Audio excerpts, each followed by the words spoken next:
talking about sanitation in dairy plants. In the first lecture, we would like to introduce the topics which will be discussed through this semester. We will talk about the relation between the microorganism and its impact on sanitation. We will study how much is important to produce food free from allergens and also to understand the food contamination sources.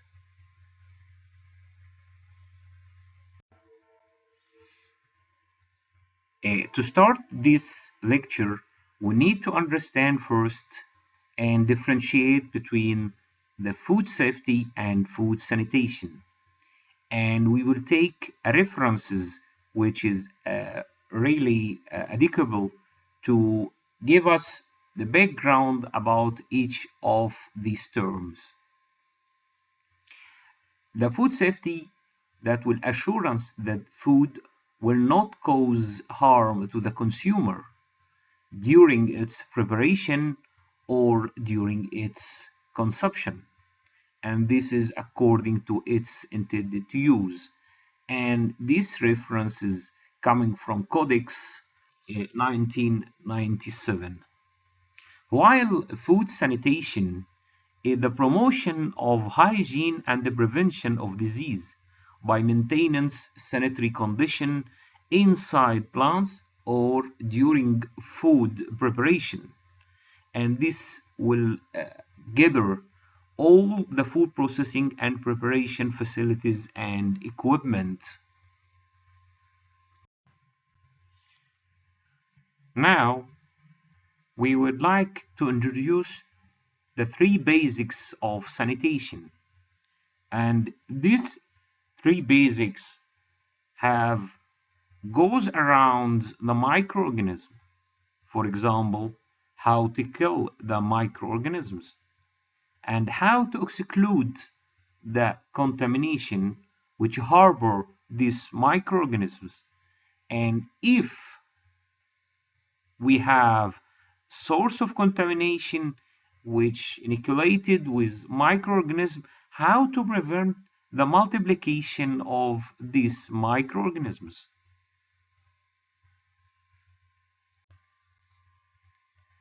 One of the most important relation between microorganisms and foods is food-borne illness, which in this case microorganisms are progress and multiply inside the food.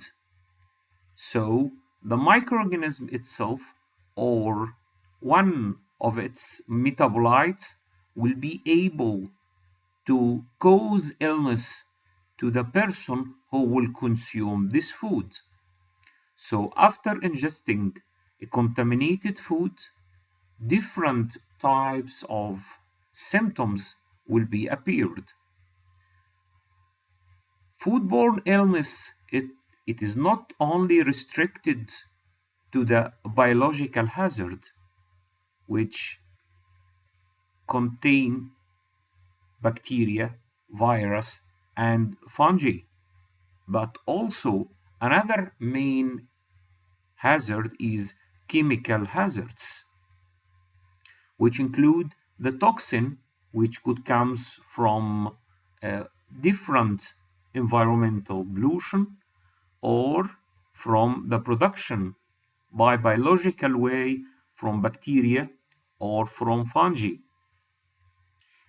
The last hazards could be also contribute to food-borne illness are physical hazards, which could include the residual of bones like in ground meat or glass, and also the presence of metals.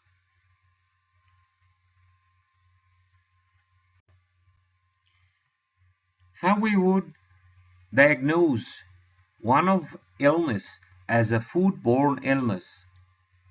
So the disease which can caused by food could be happen by microbial or non-microbial factor, and this will result should be coming by consuming food or water that serve as carrier of these causative agents.